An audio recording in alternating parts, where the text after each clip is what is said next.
let's see if the predictions that we made at the beginning were met. We hoped that rats and humans could perform the task. Check, they did. They did so better than chance. That they would benefit from accumulating evidence about the stimulus. Check, we saw that especially rats' responses, withdrawals made in the second cycle were more aligned to the stimulus peak than responses made in the first cycle. We did find neurons in the prefrontal cortex whose firing rate was correlated with the time the rat was going to wait. We also found traces of stimulus evidence in premotor cortex neurons, more precisely about the stimulus amplitude and the phase. And we did find that the firing of premotor cortex neurons could predict the animal's withdrawal just prior to the animal directing its action. So this is my work. Still, many things are left to be done. For example, one very interesting thing to do is to try to make a model to predict the withdrawal time given the firing rate of amplitude coding neurons and time coding neurons. And yes, many things are still left to be done, but this is the end of my talk today. I would like to thank the Tactile Perception and Learning Lab, my lab, especially Matthew, who is a great supervisor and helped me a lot. Roman helped me very much with data analysis. Sergey and Arash always gave good advice, and everybody else in the lab. I couldn't have done this without the mechatronics people who helped build the setup, and without Francesca, who helped train the rats and also helped with surgery. Thank you very much.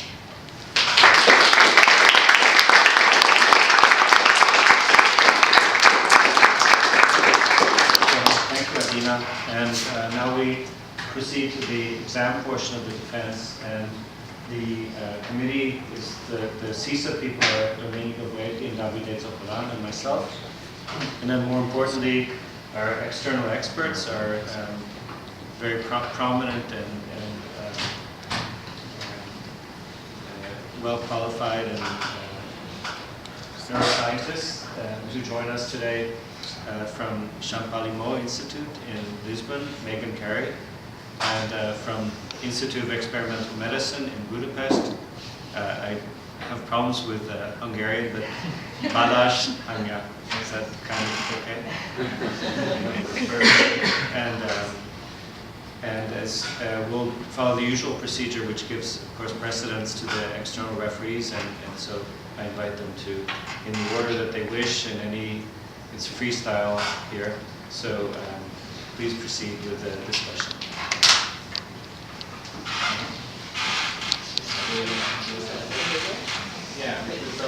Yeah, let's start with the beginning. All right. You've already seen my comments in which I was interested in some of the differences, in particular between the rats and the humans, both in the task design and also in the responses. So we didn't mention it in the presentation, right? But the rats were, or maybe you did, but the rats were just withdrawing from the nose probe, Yes. right? Whereas the humans, with the contralateral hand, right? Yes. So do you think, I mean, would you expect that that would change anything about the neural processing? Not really, actually, because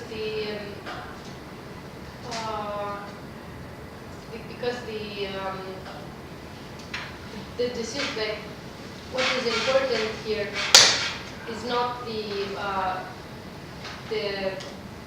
perception of the stimulus per se in like every point. So it's not actually the stimulus perception that is crucial in solving the task, not the point by point understanding each stimulus point. But what is important is understanding so integrating the stimulus to get a feel of the envelope. Mm-hmm. And I think that if our interest was more low level, let's say, the fact that the stimulus was applied only on one side, would have been a bit of a problem. But I think since the decision is based on more high-level information, so on having already integrated the stimulus, understood the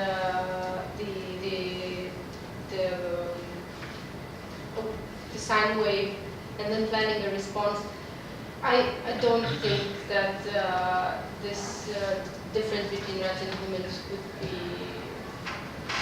a problem. No, well, I guess maybe I can ask another way. Was there a reason that you didn't just have the humans withdraw? Well, okay. The obvious, more difficult to do it with humans, and also if you think about it, we could have the human withdrawing, moving its hand away, but then that would be very,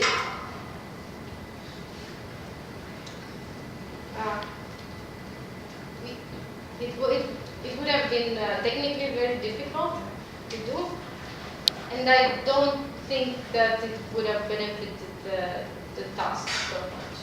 I guess I was just interested, since you were recording from premotor cortex in particular, Yeah. that the difference in the actual motor response. Yes, it's true that the rats respond, basically moving their data collecting parts, while humans. But I didn't think that. Well, there was an idea to also record EEG in humans, and there was not enough time for that. But yeah, I don't know exactly what to tell you. I think mostly we thought about this. Yes, there was the idea of how could we set up this, but I think the cost of building the setup to do so wouldn't really bring that much of advantages to the behavior.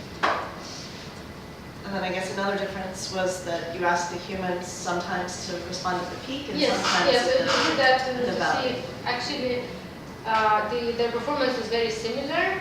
It was slightly better in peak, but it wasn't significant. So the performance in peak and valley trials sessions were very similar.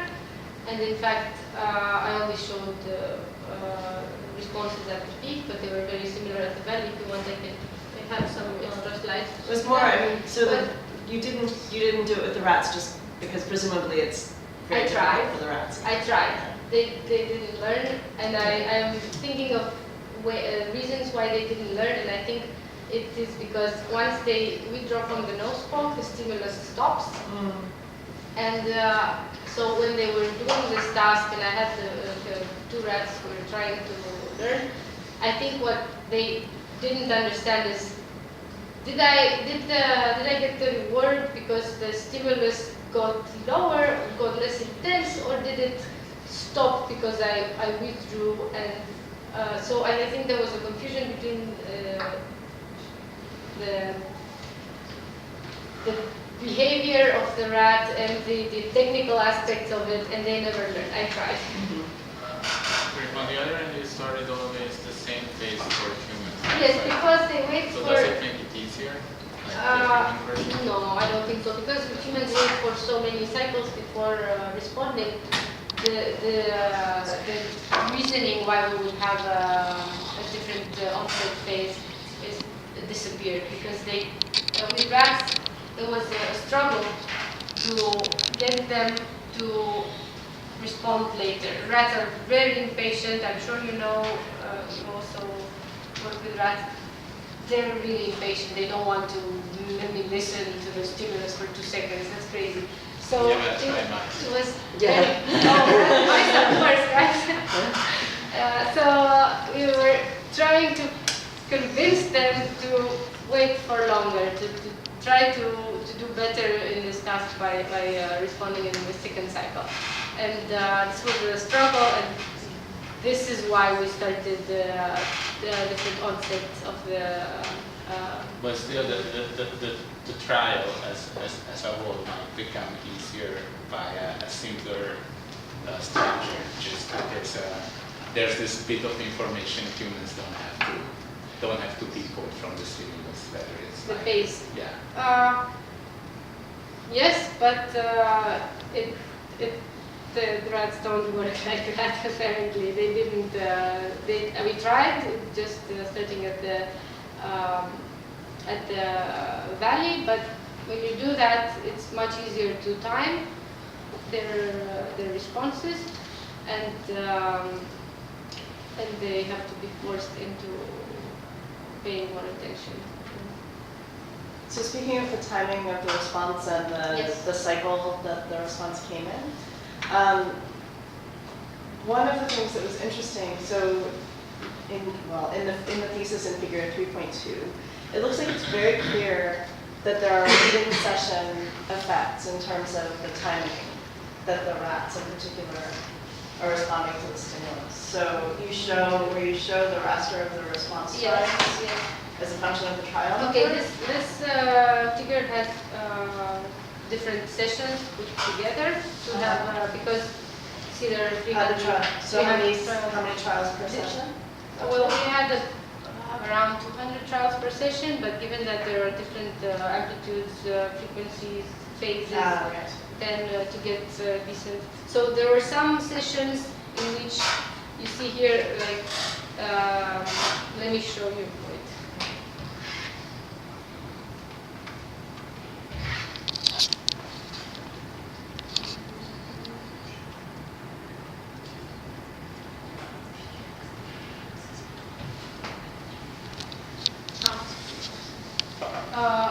You see that in some sessions here, the rat, probably this is one session in which the rat was really into doing the task and waited for the third cycle for a little bit. Well, the trial numbers are going from 0 on the bottom to Yes. 300 on the top. So it looks to me like you see an improvement in the timing. Yes. That it's hard to tell without knowing where the session breaks are, how Yes, gradual it's- and how abrupt it is. But it also looks like in the early trials they're waiting. But then as the performance, right, so it looks like in the early trials, when they try to respond in the first cycle, they're too late. Yeah, yes, yes. And that's so actually- they were more likely to respond in I the see second what you're- cycle. And then it seems like whether they're responding in the first cycle or the second cycle is partly depending on whether or not they're able to get that response in time. Yes, yes, yes. So you see both I the see- shift, yeah, yes, I you see see your both point. the slope Yes. to the first trial response, Okay, this- first this slope cycle like this, responses, exactly. Yeah. And also a change, and you see it also in the 1 Hertz example, where later on, now instead of seeing for the first cycle, instead of seeing the slope, you actually see now the emergence of the ability to do it. Yes. And especially if that's happening from session to session. Yeah. I know it's super difficult with neural data because you're already working with many different conditions and so on. But it seems like at the point when you have within a rat a strategy that looks like a strategy shift or an improvement of performance, it would be at least theoretically interesting to see how that corresponds with changes in neural data. But you probably didn't look at that because of the problems of No, numbers. I didn't look at that because of few number of Yeah. trials per session. Yeah. But I can try to look a bit more into it. And then that sort of raises for me another point, which is there's obviously a fairly long motor delay that the animal has to cope with from the time that it's integrating the sensory information until it's actually able to execute the motor response. Yeah. So how do you think about that, in particularly with the neural recording data, but also with the performance? Like, to what extent is there a prediction that's necessary for the mouse here in order to overcome the motor delay? There is a need of prediction. When I showed you the model was very simplistic, but yes, they would have to if they respond when they feel the peak of the stimulus, then they would do it. How late would they be? They would be some 200, 300 milliseconds late. So they would be just missing it basically. So yes, they do have to predict the upcoming stimulus T. And this could be due to some phase coding, and in fact there must be phase coding given that they respond in the first cycle. There must be at least an an increase in stimulus amplitude. Let me draw. But even with amplitude, they would feel the amplitude threshold and then so decide on an amplitude threshold and then kind of respond before this amplitude threshold is met to make up for this delay. And for some rats, at some point, I did shift the rewarded period, but it didn't really lead to an improvement in performance. So they do predict. I mean, it looks, again, going back to this, Yes, this yes. change in performance, it looks like that part of the task that you typically mentioned Yes, that's is the fact that they're learning to make this prediction. yes. And I guess another thing I thought was interesting is that a 200, 300 millisecond delay, which I think is probably about right, is also of different importance in the different frequencies. Yes, here. yes. That is true. In a lower frequency, the rewarded window is larger than in a higher frequency. And so actually related, I had this slide where you that you are rewarding in order to make the best phase, right? You are rewarding second cycle. I'm rewarded second cycle. More now. more than the first one. Yes. So you're saying that still, I mean, I agree they're probably integrating evidence, but my worry more specifically is that they can also maybe pay more attention on the second cycle just because they know that there's more to learn, or like just something like making a bigger effort to get it right. Yes. Irrespective of evidence. So they're trying more. Once the second cycle started, the rat is like, okay, now I really have to pay attention. Yes. That's what I was kind of trying to make them do, if you think about it, is trying to, well, not to pay more attention to the second stimulus, but to the second cycle. But this was the reason why I rewarded a bit more the second cycle than the first cycle, was to try to convince them that it's worth listening to the stimulus for longer. So, yeah. So actually, where you so I had a small point on it. So where you evaluate whether they do better on the second cycle, you just take the two cycles. Yes, this lot. You take the two cycles and then you do averages, right? But so my point is actually coming from, I had the feeling that you would even so actually the size of effect. Yes. What I put kind of eyeball on the plot seemed bigger than what you had in the numbers. Yes. And I was wondering why. And I think the reason why is actually you don't have it on this one. You have this other the same figure. Other frequency, yeah. And you're averaging something into the second cycle, which probably more belongs to the first one. Yes, yes. So you can actually overcome this by fitting a mixture of two Gaussians. Okay, you have to talk about the specifics of. I mean, the red here is a continuation of the blue, right? It's true, yes. So you can treat it as one thing. Okay. And say that, oh, this comes from a process where the process is a mixture of replying to cycle 1 and replying to cycle 2. So let's take this as the model and fit this model on the data, saying that, oh, each point of this histogram belongs to either a first peak or a second peak with some probability. And actually, there's a beautiful algorithm doing this for you for free, called the expectation maximization. It's actually it's analytical, so you don't really have